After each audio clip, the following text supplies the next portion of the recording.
Thank you, Mr. Chairman. Mr. McCord, the chairman, asked a question and led off with, which I was going to do, but currently now the question would be in 2022. Do you want to expand a little bit on that year? Yes, Senator. On inflation in 2022, the GDP deflator, which is what the department's always used, was the budget that you got last year at this time was built on 2%.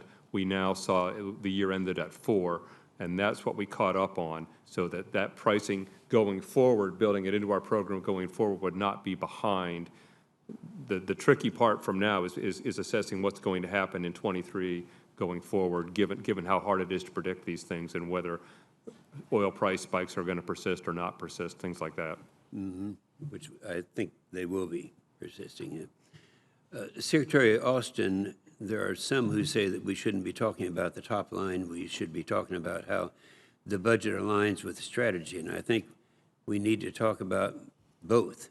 But we only have a classified defense strategy, and we have no national security strategy. So how are we supposed to connect the dots between the strategy and the budget? Is there any timeline for the White House to release the national security strategy so that we can have a debate in public about the strategy?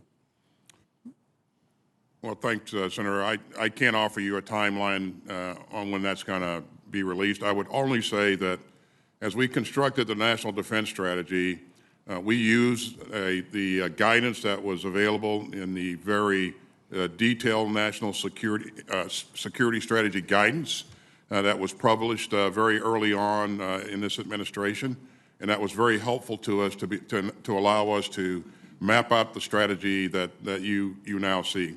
And if you look at that strategy and you look at the budget, you'll see direct linkages between the budget and the strategy, because we use the strategy to fabricate the budget. Okay, that's good. Thank you very much. General Milley, I'm going to ask you one question, and I already know the answer because I know you, and I think it needs to be stated in this hearing.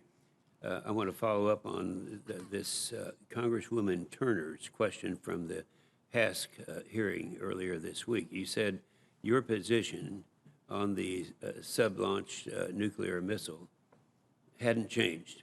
I just wanted to confirm, like Admiral Richard and General Walters, that your best military advice is to continue development of this missile for deterrence purposes.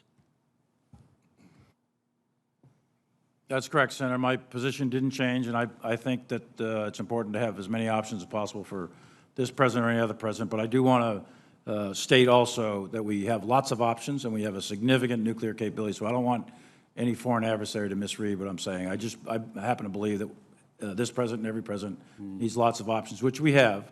But I think more options are better. Okay, agreed. Thank you, Senator Inhofe.